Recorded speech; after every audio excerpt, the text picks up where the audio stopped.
guys, welcome back. This is By the Book and we're your married relationship coaches. I'm Sent. I'm Sil. And we are talking to you today about Married at First Sight, Season 15, Episode 9, Krysten and Mitch. This was a long episode, y'all. We got some notes we took down, so bear with us if we're looking down and reading. But Krysten and Mitch, I want to say it's more of the same, but I mean, it's always entertaining to watch. Mitch drives us absolutely up the wall, and if he doesn't drive you up the wall, please write that down below because I won't believe it if you don't say it. I think he is just a nut. Yeah. Their portion opens up with them. I think Mitch was cooking dinner for the two of them, and they were talking about like their goals in life. Yeah. He asked her what she wanted to do ultimately. And at first she said she wants to work on their marriage and she wants to have some babies. But then she goes into her dream of being an entrepreneur and flipping homes, which, you know, nobody thought was like a bad thing until Mitch put his spin on it. Yes. So he was kind of joking around, like being silly while she was saying it, and she was a little bit off put by that. At that point, he really didn't say how he felt about it, but you could just tell the way that he wasn't taking it that seriously, that it was a foreshadowing for things to come. Yes. Yes. So they move on, like next scene with them, she kind of confronts that issue. Yeah. Right? She's like, I felt like you were kind of not taking it seriously. You were goofing around. Or whatever, and he apologized for that. But then he kind of explained, he at least began to explain that he felt like it was a little bit, I guess, hypocritical, like him as a social justice kind of guy, as an environmentalist, those things go hand in hand. And he felt like he didn't know if he felt comfortable, I guess, with living like high on the hog, living in a really nice house, and there's other people who can't even get homes. So I appreciate what he's saying there. I do. I think he's weird. Yeah. I think he's over the top. I think he's very much set in his ways and inflexible. But on that point alone, I do appreciate where he is in the mindset of social justice. Yes. He's essentially saying when people flip homes, you're having these developers or individuals purchasing these homes that are very inexpensive, that perhaps a family that doesn't have much could get into and live there. But instead of them having that opportunity, you have this developer come in, flip the house into something that's way outside of their price range. Yeah. I can respect it. Yeah. You know, that part is not where I have the issue with Mitch. Yeah. So at this point, do you want to chime in? Where are you with Mitch at that point? At that particular point? Yes. Okay. Well, first of all, Mitch disclosed that he's never been in love. And that was no surprise to me. I can't see someone actually getting past all of that is Mitch to actually fall in love with this guy. It's too much. And not to say he's unlovable, but only a mother could. Jesus. I think Jesus at this particular point is probably the only person that definitely loves this man, because he's too much. He's too much all the time. And there's and then when you get into the aspect of him being so rigid and not willing to compromise on anything. Yeah. Whereas she's saying, hey, I get that you're an environmentalist. Not necessarily my thing, but I support you in it, and I try to understand it more. Yeah. She doesn't get that in like turn, you know. So she's just like, hey, I want to flip homes, and he's totally against it. He's shut down. I don't even want to hear what you got to say. And I'm thinking just from the little bit that he shared, he didn't talk a lot and he didn't get emotional about it, but he did say his parents were divorced and it was not like a pretty divorce. Yeah. And that until recently, he didn't see marriage necessarily as being a good thing. So, I that didn't get missed on me. You know, I'm like, okay. So what it seems like he did was throw himself into his passions, and he's married to that. he's married to being this extreme environmentalist. Yes. And he's married to politics and social justice. Yes. And so where is there room for a relationship? Where is there room to love Krysten or anybody else? Yes. It's not a lot.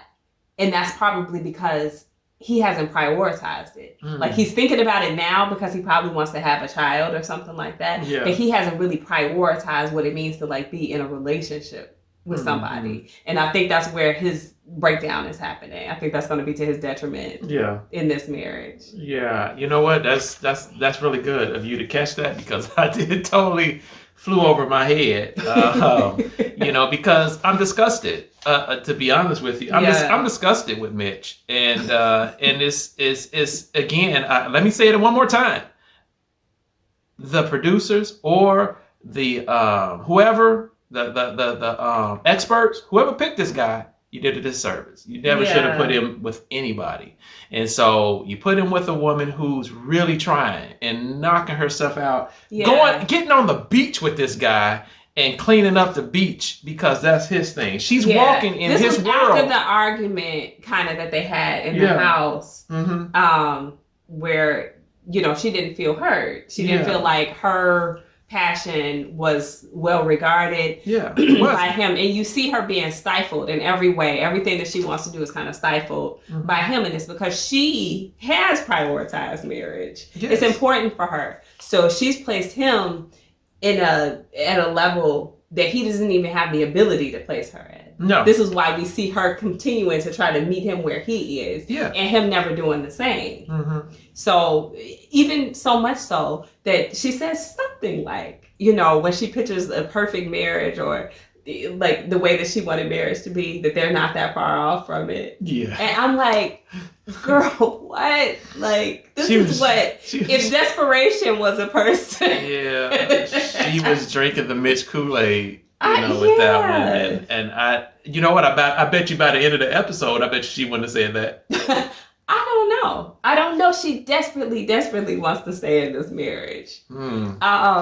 So what we see next, I think, correct me if I'm wrong, babe, they have this little karaoke thing. Yeah. Right? And I almost died. You don't think Mitch gave a good performance? His freestyle was so embarrassing, I couldn't even really look at it. And then she had nerve enough. This is how you know she really likes this man. She's like, he's really good at it. He's good at like the timing and the rhyme. I'm like, girl, what? No. I'm gonna need you to turn on the radio to a hip hop station. I got my gal. I got my pal. Pass the cow. Yeah, she's my wifey. Yeah. Oh, put the mic down. Walk away. Yes. Just drop the mic at this point. So, I mean, that was the comic relief, I guess, that we needed. Yeah. But then they go right back into the issues, the same issues, too, that they're having. And again, Krysten goes into it super positive. She's like, you're so much fun. Like, you're almost as fun as me. And we do this and that, and it's so great. And, positive Krysten. And here he goes into kind of breaking down how he feels about her passion. So he's essentially expressing that he's not comfortable with it. He feels like it's kind of predatory. Again, for the reasons that we talked about before, he feels like families can't get homes because developers are coming and flipping them into expensive homes. Yeah. So I understood him. I do understand. I understand the regentrification. However you say it. I get it. I do understand that. And that's what she did. She's like, and I think we all, need to do our part and this and that. And he felt like it was fluff that she was giving him. He's like, that's not what I need to hear. Like, anybody can say anything, basically. But I'm about that action. That's what Mitch is saying. Like, you see it in my everyday life. I live it. Yeah. So for someone to just sit here with these blanket statements about how they would like things to be or what should be, but have no action behind it, it came off to him as being unauthentic. And that's what he said. And she got kind of pissed off about it. Yeah. Finally, I saw Krysten show her frustration and say, I'm just trying to have a nice evening, like a normal evening, I think she said, or something like that. And I'm like, this is what you should be saying if this is how you feel. Yeah. Like, stop telling him how perfect things are. Stop telling him how great your relationship is and how fun he is. If you're not satisfied, but you keep on playing the perfectly satisfied wife, you're just going to end up miserable. You see that you're losing yourself. Everything, every idea, everything that you want to do, he's shutting it down. Now, whether he means it maliciously or it just runs in direct conflict to who he is, I don't know. And it doesn't really matter, because if it's going to make you unhappy, that relationship's not going to work. Either he's going to have to change or you're going to have to leave. Yeah. But don't pretend to be happy. Yeah. That's where she's been frustrating me week after week after week. Yeah, no, she's definitely coming around to it when she saw that he was not going to support her vision, her dream. And so she clapped back. She did clap back, but I don't feel like she clapped back in an effective way. Like, her response to him saying that she was inauthentic, or saying that it sounds inauthentic what she said, was for her to say, have I ever called you inauthentic? Well, that's not really relevant here. Has he been inauthentic about anything? That's not something you would have said to him. Yeah. Because that's not something that you were dealing with. Yeah. So it was like a very emotional knee-jerk response that didn't have any logic to it. Yeah. So I didn't like that. That was her clapback.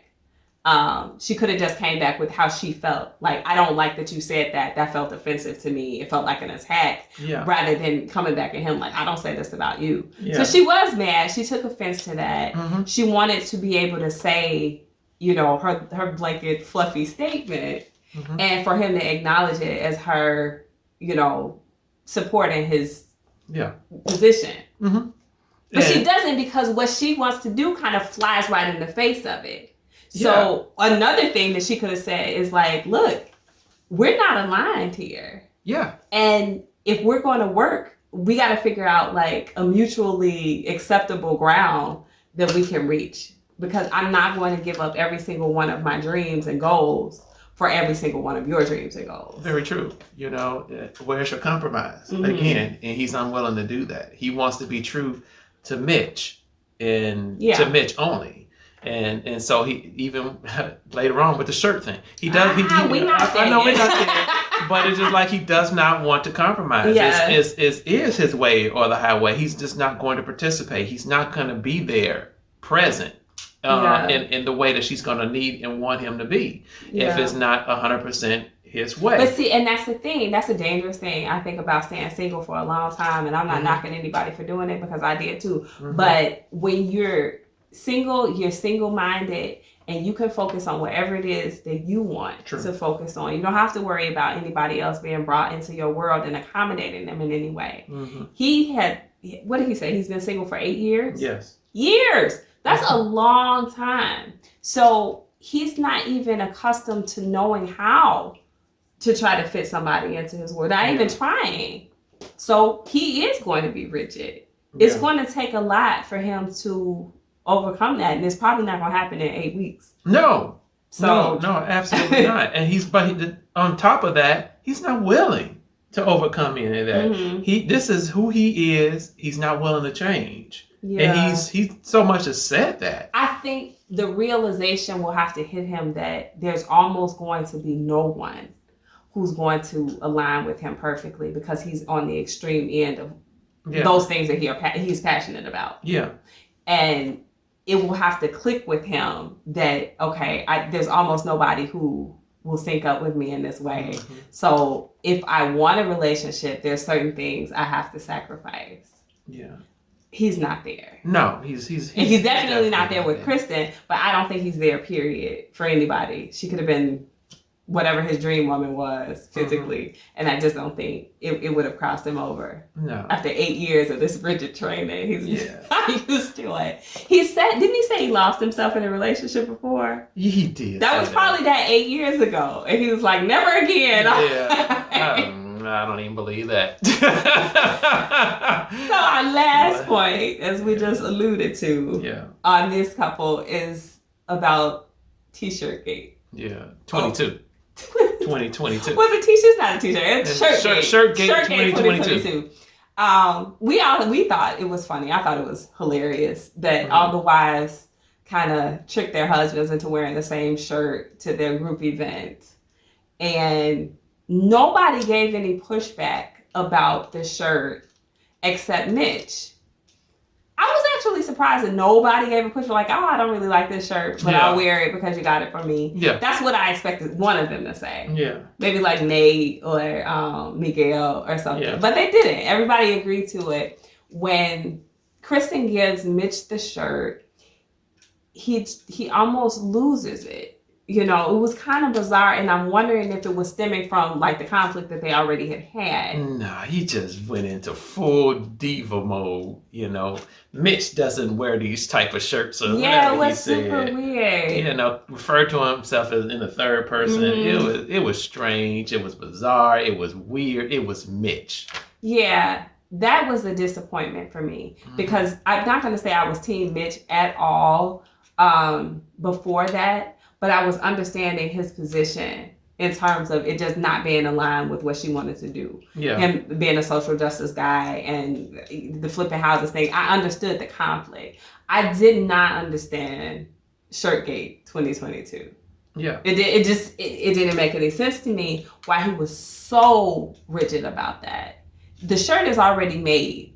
Okay, so if it's made out of material that you don't think should have been sourced the way that it was, it's already, that's happened. That is water beyond that bridge, okay?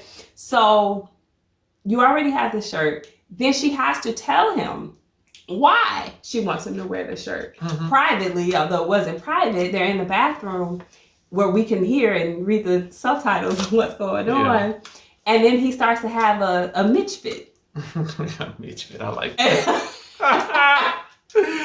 A Mitch fit. And okay. I don't understand. You know, he's like, there's no way Mitch would wear this shirt. And these little buttons. I'm like, you don't wear shirts with buttons?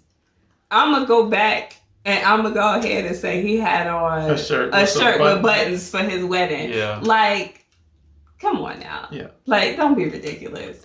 But again, I think it might have just been pushed back because of so much conflict that they had before that. He might have just been rubbed the wrong way. He said, even in his little confessional, that it triggered him more than he thought it would. So I don't know. He just had a meltdown. It was super odd. And I think that triggered Krysten a lot. However, as they're standing there and talking to the therapist, I was surprised to see their body language with their arms on each other and they were like kind of cuddled up. It looked like it might have been cold outside. Yeah. So I don't know what that was about. Krysten did explain her point of view to the therapist, saying that she was shocked at his behavior, astonished maybe even. She said it was funny. But no, and everybody else is kind of rolling their eyes, looking at Mitch like, I don't know why he couldn't have just worn this shirt. I like Alexis when she said, when he came out with the other shirt, she's like, so that's better? Yeah, that's your better option. Yeah. And it was just like a plain black t-shirt or something like that. And he's like, I don't like things. I don't like people to buy stuff for. So, I mean, he's giving me like hermit, live in the woods, you know, kill rabbits and eat them type vibes. Yeah, you know, like what do you want? Where do you want to be? Like, how earthy and bohemian do you want to be? Well, see, that's just it. You know, in his effort of trying not to be hypocritical, he's a hypocrite because he is not living completely off the land. He's not raising his own vegetables or killing his own food if he's a meat eater or whatever. He's not fishing. Can y'all tell us if he's a vegetarian? We were debating about that while we were watching. If you guys know, because he seems like he would be a vegetarian, but not like the type of vegetarians we are. We're normal vegetarians. We don't judge. He seems like the weirdo vegetarian. Yeah, he's one of those that you won't like, you know, and tell you why you're eating your steak, what it's doing to your body and things that we don't have. If you're gonna eat in front of us, eat in front of us. We're not like crazy with it. But I do think in his effort to try not to be hypocritical, he's a hypocrite because he's not doing all of those type of things that that go all the way. Like I said, he's not living off the land. Mm-hmm. He's not growing his own food. He's and all of this different type of stuff. I'm sure he rides in a car where they're using fuel and gas and all of these different type of stuff. So come on, man. Yeah. Get off of whatever you're on and meet this woman somewhere where it could be beneficial to both of you. Yeah. I don't know. It's hard to understand, though. It's hard to understand Krysten at this point. I know, last season, I came down hard on Chris with Chris and Alyssa because I felt like he should really stand up for himself. Mm-hmm. If nobody else is going to do it, who's to do it but you? Yeah. And I'm starting to feel like that about Krysten. Like, you're not going to be able to play the victim to this situation if you don't stand up and put your foot down. And stop being so positive. Stop saying things are great. Stop saying this, because when the truth came out, the truth came out. I'm just trying to have a normal evening. That's how you really feel. And that's how you really feel on a daily basis. Yeah. Make that be known. And if that runs him away, it's okay. It's all right if Mitch walks away. He's not the prize here. Okay? Girl, let him go. Let that man go. Shoot, leave him. Exactly. Mitch is nobody's prize. Mm-mm. For real. So that's all that I have to say about Mitch and Krysten. I'm going to say it every week. They're not going to make it a decision day. Yeah. But it's getting uncomfortable for me to watch Krysten squirm in these situations. Well, you had a lot more to say about them than what I do, and and you even agreed with Mitch on something. I agree with him on nothing. That's how my husband is. If he doesn't like you, it's just dead. If you can't say nothing right, you can say 2 + 2 is 4. He gonna be like, I don't know about that. Yeah, about that Mitch. go re-add that. So, anyway, guys, let us know what you think. Let us know where you stand in terms of where Mitch is with social justice, and if you agree with his point of view in terms of what it means for Krysten to have that dream of flipping homes, because I think that's an interesting point to talk about.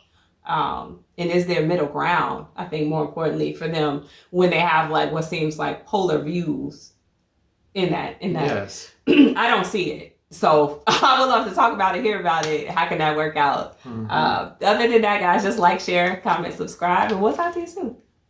Bye.